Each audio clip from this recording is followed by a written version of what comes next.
Hi, Andrea and Angie's class. My name is Josh. I'm Oren's dad, and I wanted to share with you one of our favorite books, Amos and Boris by William Steig. It's about a very small mouse and a very great whale and the friendship that they form. Amos, a mouse, lived by the ocean. He loved the ocean. He loved the smell of sea air. He loved to hear the surf sounds, the bursting breakers, the backwashes with rolling pebbles. He thought a lot about the ocean, and he wondered about the faraway places on the other side of the water. One day he started building a boat on the beach. He worked on it in the daytime, while at night he studied navigation. This is him building the boat. When the boat was finished, he loaded it with cheese, biscuits, acorns, honey, wheat germ, 2 barrels of fresh water, a compass, a sextant, a telescope, a saw, a hammer and nails, and some wood in case repairs should be necessary, a needle and thread for the mending of torn sails, and various other necessities such as bandages and iodine, a yo-yo, and playing cards. What would you guys bring on a very long trip? You could think about that. On the 6th of September, with a very calm sea, he waited till the high tide had almost reached his boat, and then, using his most savage strength, he just managed to push the boat into the water, climb on board, and set sail. The Rodent, for that was the boat's name, proved to be very well made and very well suited to the sea. And Amos, after one miserable day of seasickness, proved to be a natural sailor, very well suited to the ship. He was enjoying his trip immensely. It was beautiful weather. Day and night he moved up and down on waves as big as mountains. And he was full of wonder, full of enterprise, and full of love for life. Look how beautiful that is. Look at all the whales out there. One night in a phosphorescent sea, he marveled at the sight of some whales spouting luminous water. And later, lying on the deck of his boat, gazing at the immense starry sky, the tiny mouse, Amos, a little speck of a living thing in the vast living universe, felt thoroughly akin to it all. Overwhelmed by the beauty and mystery of everything, he rolled over and over and right off the deck of his boat and into the sea. "Help!" he squeaked as he grabbed desperately at the rodent, but it evaded his grasp and went bowling along under full sail, and he never saw it again. Look at him out there. Look how worried his eyes are. And there he was. Where? In the middle of the immense ocean, 1,000 miles from the nearest shore, with no one else in sight as far as the eye could see, and not even so much as a stick of driftwood to hold on to. Should I try to swim home? Amos wondered. Or should I just try to stay afloat? He might swim a mile, but never 1,000. He decided to just keep afloat, treading water and hoping that something, who knows what, would turn up to save him. But what if a shark or some big fish, a horse mackerel, turned up? What was he supposed to do to protect himself? He didn't know. Morning came as it always does. He was getting terribly tired. He was a very small, very cold, very wet and worried mouse. There was still nothing in sight but the empty sea. Then, as if things weren't bad enough, it began to rain. At last the rain stopped and noonday sun gave him a bit of cheer and warmth in the vast loneliness, but his strength was giving out. He began to wonder, what would it be like to drown? Would it take very long? Would it feel just awful? Would his soul go to heaven? Would there be other mice there? As he was asking himself these dreadful questions, a huge head burst through the surface of the water and loomed up over him. It was a whale. "What sort of fish are you?" the whale asked. "You must be one of a kind." "I'm not a fish," said Amos. "I'm a mouse, which is a mammal, the highest form of life. I live on land."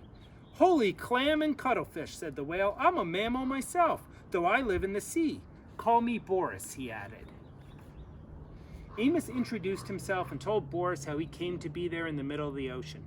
The whale said he would be happy to take Amos to the ivory coast of Africa, where he happened to be headed anyway, to attend a meeting of whales from all the 7 seas.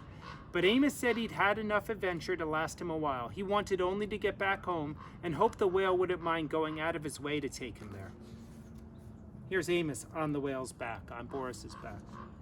Not only would I not mind, said Boris, I would consider it a privilege. What other whale in all the world would ever have the chance to get to know such a strange creature as you? Please climb aboard, said Amos on Boris's back. And Amos got on Boris's back. Are you sure you're a mammal? Amos asked. You smell more like a fish. Then Boris the whale went swimming along with Amos the mouse on his back. What a relief to be safe, so secure again. Amos lay down in the sun, and being worn out to a frazzle, he was soon asleep. Then all of a sudden he was in the water again, wide awake, spluttering and splashing about. Boris had forgotten for a moment that he had a passenger on his back and had sounded. What does sound mean? That means went over and went to dive. When he realized his mistake, he surfaced so quickly that Amos was sent somersaulting, tail over whiskers, high into the air. Hitting the water hurt. Crazy with rage, Amos screamed and punched at Boris until he remembered he owed his life to the whale and quietly climbed on his back. From then on, whenever Boris wanted to sound, he warned Amos in advance and got his okay. And whenever he sounded, Amos took a swim. Swimming along, sometimes at great speed, sometimes slowly and leisurely, sometimes resting and exchanging ideas, sometimes stopping to sleep, it took them a week to reach Amos's home shore. During that time, they developed a deep admiration for one another. Boris admired the delicacy, the quivering daintiness, the light touch, the small voice, the gem-like radiance of the mouse. Amos admired the bulk, the grandeur, the power, the purpose, the rich voice, and the abounding friendliness of the whale. They became the closest possible friends. They told each other about their lives, their ambitions. They shared their deepest secrets with each other. The whale was very curious about life on land and was sorry that he could never experience it. Amos was fascinated by the whale's accounts of what went on deep under the sea. Amos sometimes enjoyed running up and down on the whale's back for exercise. When he was hungry, he ate plankton. The only thing he missed was fresh, unsalty water. The time came to say goodbye. They were at the shore. I wish we could be friends forever, said Boris. We will be friends forever, but we can't be together. You must live on land, and I must live at sea. I'll never forget you, though. And you can be sure I'll never forget you, said Amos. I will always be grateful to you for saving my life, and I want you to remember that if you ever need my help, I'd be more than glad to give it. How he could ever possibly help Boris, Amos didn't know, but he knew how willing he was. The whale couldn't take Amos all the way into land. They said their last goodbye, and Amos dived off Boris's back and swam to the sand. There he is, diving in and swimming to land. It started to rain, by the way. From the top of a cliff, he watched Boris spout twice and disappear. Boris laughed to himself. How could that little mouse ever help me? Little as he is, he's all heart. I love him and I'll miss him terribly. Boris went to the conference off the Ivory Coast of Africa and then went back to a life of wailing about, while Amos returned to his life of mousing around, and they were both happy. But that's not the end.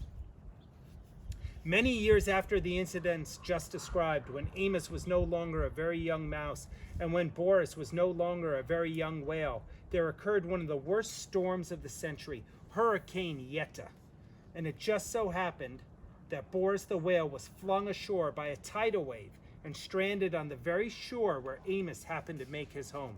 Here's Boris getting absolutely whipped around by the violent seas.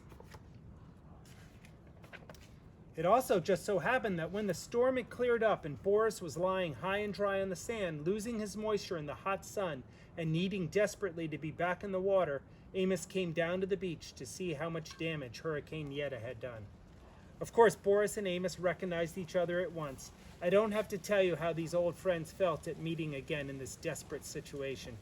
Amos rushed toward Boris. Boris could only look at Amos. Look how sad Boris looks. Amos, help me, said the mountain of a whale to the mote of a mouse. I think I'll die if I don't get back in the water soon. Amos gazed at Boris in an agony of pity.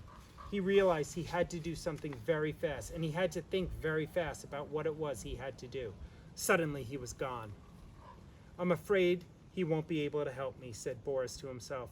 Much as he wants to do something, What can such a little fellow do? I mean, look how sad Boris is on the sand. Just as Amos had once felt all alone in the middle of the ocean, Boris felt now, lying alone on the shore. He was sure he would die, and just as he was preparing to die, Amos came racing back with two of the biggest elephants he could find. It's funny how these elephants and these whales and these mice are all friends, big and small. Without wasting time, these two good-hearted elephants got to pushing with all their might at Boris's huge body until he began turning over, breaded with sand and rolling down towards the sea. Amos, standing on the head of one of the elephants, yelled instructions, but no one heard him. In a few minutes, Boris was already in water. With waves washing at him, he was feeling the wonderful wetness. You have to be out of the sea to really know how good it is to be in it, he thought. That is, if you're a whale. Soon he was able to wiggle and wriggle into deeper water. He looked back at Amos on the elephant's head. Tears were rolling down the great whale's cheeks. The tiny mouse had tears in his eyes too. "Goodbye, dear friend," squeaked Amos. "Goodbye, dear friend," rumbled Boris, and he disappeared in the waves.